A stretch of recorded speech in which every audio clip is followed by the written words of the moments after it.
On va ici démontrer que si une fonction convexe sur un intervalle i a un minimum local en un réel a, alors ce minimum local est en fait un minimum global sur l'intervalle tout entier. Notons que quand on dit que f admet un minimum local en a est forcément un point intérieur de l'intervalle. On a donc que sur un intervalle autour de a, f de a est la valeur minimale de f sur cet intervalle-là. Et on souhaite alors montrer que f de a est en fait la valeur minimale prise par f sur l'intervalle i tout entier. Si on prend un point ici, son image par f est supérieure ou égale à f de a. Et si on prend un point ici, son image par f est également supérieure ou égale à f de a. On peut alors tracer deux séquentes à la courbe. Et maintenant, c'est terminé, car sur cet intervalle-là, les valeurs prises par la fonction affine bleue sont supérieures ou égales à f de a, et sur cet intervalle-là, les valeurs prises par la fonction affine orange sont également supérieures ou égales à f de a.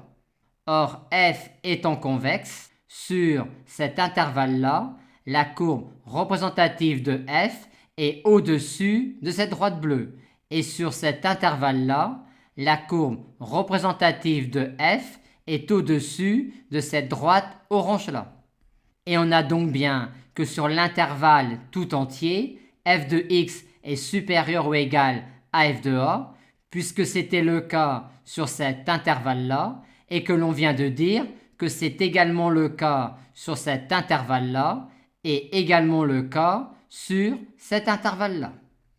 On nous demande maintenant ce que l'on peut dire si une fonction convexe sur un intervalle i admet un maximum local en un réel a. Quand on essaie de tracer sur cet intervalle-là une fonction convexe qui aurait f de a comme valeur maximale sur l'intervalle, on n'y arrive pas, sauf à prendre pour petit f une fonction constante sur l'intervalle. Et c'est exactement ce que l'on va montrer. On va montrer que si une fonction convexe sur un intervalle a une valeur maximale en un point intérieur de l'intervalle, alors f est constante sur l'intervalle. Pour cela, raisonnons par l'absurde et supposons donc qu'il existe un point dans l'intervalle dont l'image soit strictement inférieure à f de a. On peut alors tracer cette séquente-là qui a une pente strictement négative, et f étant convexe, la courbe représentative de f sera au-dessus de cette droite-là sur cet intervalle-là, ce qui est absurde puisqu'on a supposé que f de a est la valeur maximale de la fonction sur cet intervalle-là. Il est donc impossible qu'à droite de a, on ait un point en lequel son image soit strictement inférieure à celle de f en a.